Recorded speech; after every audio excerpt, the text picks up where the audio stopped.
هذا طال عمرك وعمر السامعين ضيف الله الحنيني الحربي في حفر الباطن، ورجل فاضل وفي خير، وعزم من أبناء عمومته في رفحة على وجبة غداء. يقول كان علينا برد صريمة، برد شديد جدا، ومعي جيب أنا لاند كروزر. يقول شغلت السيارة ومشيت على الخط. يقول مشيت مبكر الساعة 8 الصباح. يقول يوم البنزيم في نصه، وشيل البنزيم على البنزيم حزابه. أول يقولون شيل الماء على الماء حزابه، بعد شيل البنزيم على البنزيم حزابه. يعني لو في تانكيك نص عب لا تجلس تقول يمكن ما تلقى محطات قدام.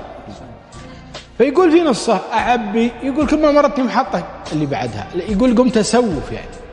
يقول تجيني هاك المحطة الصغيرة.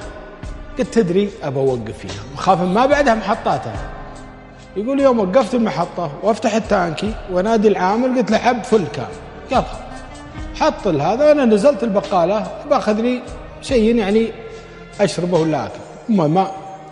يوم رجعت ولا في ونيت غمارة موقف جنب موتري قدامه يعبي، في حرمتين وفي سواق رجال، وورا 4 أو 5 أطفال متلحفين ببطانية في الحوض. برد. أنا راكب السيارة مشغل مكيف الحار. وشلون هالعيال؟ فالحقيقة هذا رزق من الله يسوقه للرجاجيل، ربي يسوقه للناس اللي فيهم خير. إذا الله علم فيك خير يسوقك الله للخير. يقول الحقيقة أنا انزعجت من هذا، وش وين بيروحون ذلا؟ فجيت الرأي السيارة قلت يا فلان. قال نعم. قلت أنتم وين رايحين؟ قال ايش عندك؟ قلت بسألك بس. قال احنا رايحين رفحة. قلت طيب ما تعطيني هالورعات يركبون معي يوسعون صدري عشان ما أنعس ويكملون بالطريق؟ أنا رايح الرفحة وفي نفس الوقت برد عليهم. ويناظر العيال ويناظرني. قال جزاك الله خير. من أنت؟ قلت أنا ضيف الله الحنيني الحربي من هالحفر الباطن. قال والله وألف نعم، ابشر به، عطني رقمك. يقول واخذ رقمه وياخذ رقمي. أنا ركبت الورعات وفرحوا، خذوا بطانيتهم وصفطوها حطوها 3 ورا وواحد قدام. هنا نزلت البقالة وكثرت من البساكيت ومن الحلاوة ومن هذا بس صدورهم. والله استانست يعني في فرحات غريبة تجيك كذا يسوقها الله لك سبحانه وتعالى. شغل الرجال موتره ومشى ولا ما شغلت. وحنا على الخط وقوم أشغل لي شيله عن البل. أنا عندي إبل ذود، الذود من 20 وتحت، وابني على قولتي قايم مستانس فيها وأحبها ويجوني عليها ربعي وجماعتي. العيال اسمعوا الشيلة. واحد منهم قال يا عمي. قلت نعم. قال أنت عندك إبل؟ قلت أنا عندي إبل. قال ما شاء الله كم عددها؟ قلت والله ذود 20. وأنت ما عندك إبل؟ قال كان عندي. قلت طيب ليش ما تقول لأبوك يشري لك؟ أنا أشر على أبوه اللي في السيارة. قال من أبوي؟ قلت اللي في السيارة قدامنا. قال هذا مو أبوي، هذا خالي. أبوي أنا مسجون. يقول يوم قال لي مسجون وأنا أتكدر وهو انقضى وقد صرت على الشيلات. ليش مسجون؟ قال والله ما يدري، خالي جاي ياخذنا من حفر الباطن الرفحة نقعد عنده لين يطلع أبوي من السجن. اللي يسوق خالي واللي جنبه أمي والظاهر واحدة من خواته والعيال. قال لا حول ولا قوة. يقول أدق السماعة وارفع وادق الجوال على اللي قدام. سلام عليكم. السلام. فلان؟ قال نعم. هذيلا شمامرة اللي يسوقون الوريت هذا والعيال شمام. قال يا فلان؟ قال نعم. قلت الولد اللي جنبي هذا أبوه مسجون. قال من قال لك؟ قلت والله قمت أسولف أنا وياهم وتنهم ترى الوليد بكى يوم قال أبوي مسجون صاح، وحتى أخوانه شوف دموعهم عليه. قال لي والله مسجون. قلت عسى ما أشرش مسجون فيه. قال في دراهم. يقول هانت علي. قلت سكرت الخط معي. رجعت ثاني مرة ودقيت عليه قلت كم الدراهم؟ قال والله 50,000. سكرت الخط. قلت هانت. قمت أنا أرتب نفسي إذا بعت من البن اللي عندي منه النياق اللي أبيعها وتسدد 50,000. هذا قاعد الترتيب عندي الآن. قلت تدري خلينا نشوف من اللي يطالب وأدق عليه. أشغلته. يقول فلان؟ قال نعم. قلت من اللي طالب الشمري هذا؟ من هو في الحفر ولا وين؟ قال اللي طالبه أبو مبارك الحربي. أبو مبارك الحربي هو اللي عازمني على الغداء. يا سلام. اللي أنا بتغدى عنده. شوف شلون الأمور ترتبت.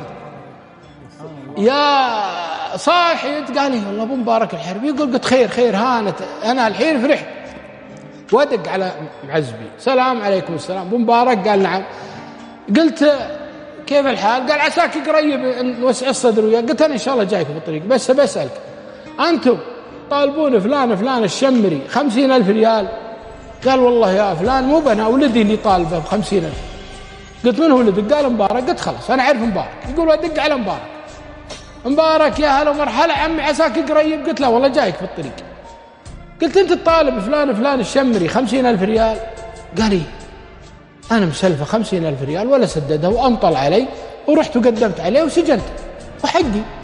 قال عز الله حقك، طلع الرجال وال50. قال ايش تقول؟ قال اقول طلع الرجال اليوم 50,000 عندي انا بدفعها. قال ابشر. قلت ابيه اليوم يطلع. الولد يسمع ويضحك ويحزن ما يدري، بس انه يدري، واقول له طلع، واقفل معه وادق على ضابط صديق اللي في حفر الباطن ويشتغل في الشرطه مسؤول. سلام عليكم السلام.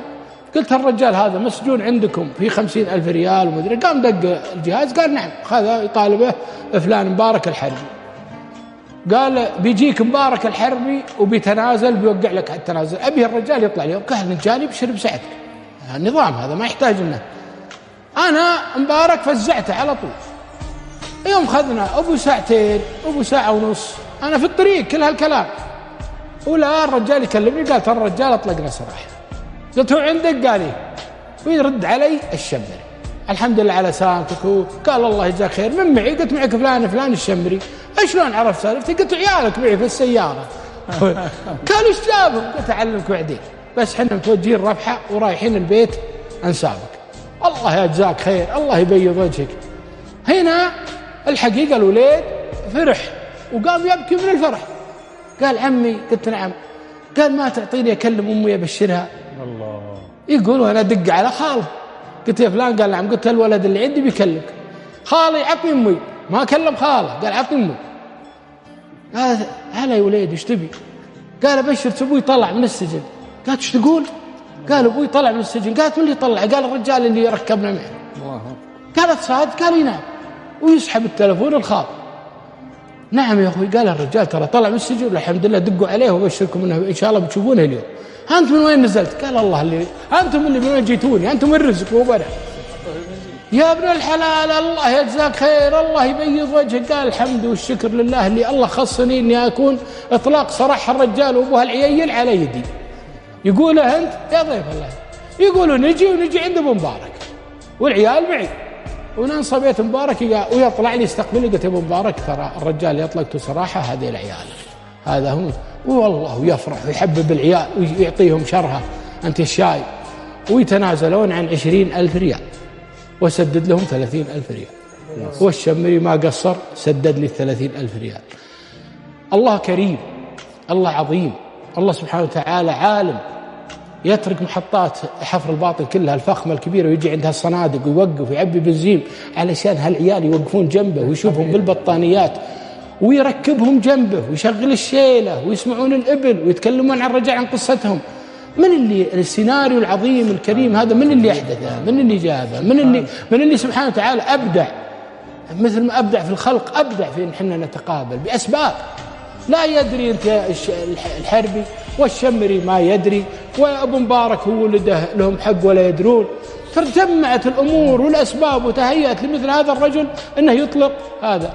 أفرح عائلة بأبنائه. أسأل الله العلي العظيم رب العرش الكريم أن ينفع بهالقصة وجزاك الله خير. ونشكر لك ودمعات أبو محمد والله مؤثرة وتأثر